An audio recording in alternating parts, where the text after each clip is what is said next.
Pak Zulfan, singkat saja Pak, kalau bisa dijelaskan pemetaan nama-nama ini didukung siapa saja Pak? Kalau Anies dan Andika ini kan menguntungkan Amerika. Oke, Amerika. Ya. Kemudian kalau Ganjar itu jelas menguntungkan Cina. Ya. Lalu kalau Prabowo gimana? Dia Rusia dan Cina masuk juga. Kadang-kadang ada ke Amerika, tapi itu kan sekali-sekali. Tapi dia lebih dekat kan. Makanya kita pernah mau beli pesawat Rusia kan dulu. Oke, menarik, ini data yang sudah gamblang. Kita lanjutkan usai kumandang azan maghrib Pak. Untuk wilayah DKI Jakarta dan sekitarnya. Berikut ini. Selamat menjalankan ibadah sholat maghrib bagi Anda yang berada di wilayah DKI Jakarta dan sekitarnya. Kita lanjutkan kembali perbincangan. Saya ingin ke pakar politik, yaitu ada Mas Burhanuddin di sini. Kalau kita mendengar apa yang sudah dipetakan menurut analisis Pak Zulfan tadi, Anies Baswedan dan Andika itu, Pak Andika dengan USA, kemudian Pak Ganjar dengan Cina, Pak Prabowo bisa masuk ke USA, tapi juga dekat ke Rusia dan Cina. Kalau kita lihat peta-petanya ini, hitung-hitungannya bagaimana, Mas Burhanuddin? Siapa yang paling kuat dan siapa yang paling menentukan? Begini ya, kalau kita lihat sejarah tahun 46 sampai tahun 2000, itu studi menunjukkan apa yang disebutkan istilah foreign electoral intervention atau interference itu memang terjadi. Jadi campur tangan asing terhadap pemilu atau pemilihan elektoral terjadi. Paling banyak memang Amerika. Ada 81 kasus di mana Amerika diduga melakukan intervensi terhadap pemilu di negara asing, termasuk di Indonesia tahun 55.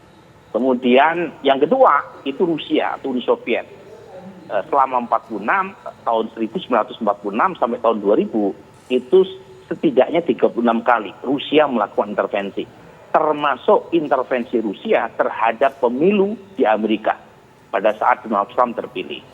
Tetapi dari studi kita juga belajar tidak seluruhnya berhasil. Banyak yang gagal. Jadi intervensi asing itu tidak jaminan kesuksesan, keberhasilan di mana calon yang didukung otomatis berhasil.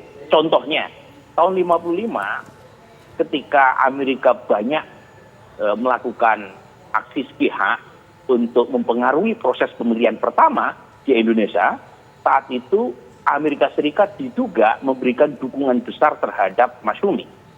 Tapi Masyumi sendiri kan tidak berhasil. Dan jangan lupa Rusia atau Uni Soviet saat itu atau China juga diduga memberikan dukungan lawan-lawan Masyumi, terutama adalah PKI. Jadi lagi-lagi kita mendapatkan pelajaran dari sejarah, tidak seluruhnya berhasil. Nah pertanyaannya adalah kapan intervensi asing itu berhasil dan kapan tidak? Nah biasanya intervensi itu hanya bermain pada tingkat elit, paling banter pada tingkat donasi. Tahun 55 itu ada kucuran uang dari CIA. Tetapi apakah itu berhasil mengubah preferensi elektoral? Tunggu dulu. Sangat tergantung oleh preferensi atau keinginan pemilih itu sendiri. Nah itu, jadi pemilih itu menentukan apakah berhasil atau tidak. Nah kalau ditanya, bagaimana dengan nama-nama yang tadi disebut oleh Bang Zulfan terkait dengan preferensi asing? Untuk tahun 2024, saya sepakat bahwa kekuatan besar di dunia pasti punya kepentingan terhadap pemilu di Indonesia. Apalagi ada ketegangan antara China dan Amerika Serikat, ada perang dagang antara kedua kekuatan ekonomi besar dunia ini, ada juga tarik-menarik di Laut Cina Selatan. Tetapi pertanyaannya adalah, satu, seberapa besar pengaruh mereka? Itu belum tentu pengaruh kedua blok tadi kemudian bisa mengubah preferensi pemilih. Jangan lupa, terakhir Pilpres di Amerika itu Rusia habis-habisan mendukung supaya Donald Trump terpilih lagi. Tapi pada akhirnya yang menang juga Joe Biden. Jadi artinya, kekuatan asing itu pada dasarnya riding the wave.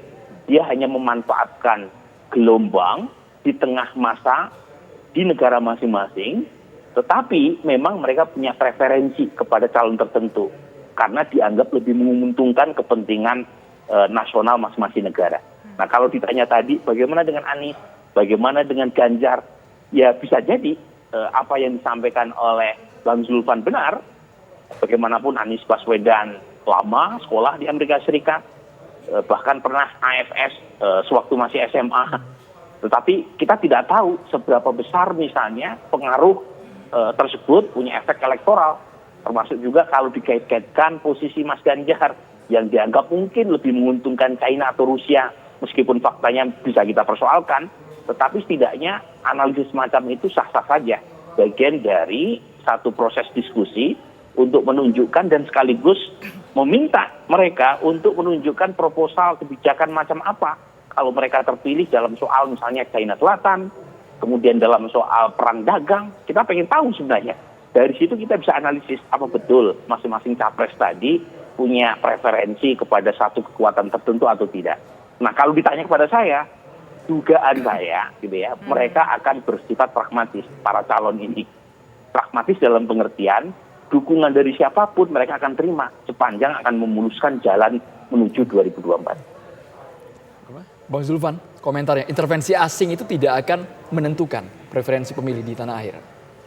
Ya, saya kira sangat tergantung ya. Misalnya pada pemilu 2014, itu kan kepentingan itu sangat besar. Apalagi kemudian kita tarik kepada 2004. Kita tarik pada 98 misalnya. Kita tahulah bagaimana sikap Kamdesu ya waktu itu Presiden Managing Director IMF yang membuat Soeharto seperti tidak bisa berbuat apa-apa.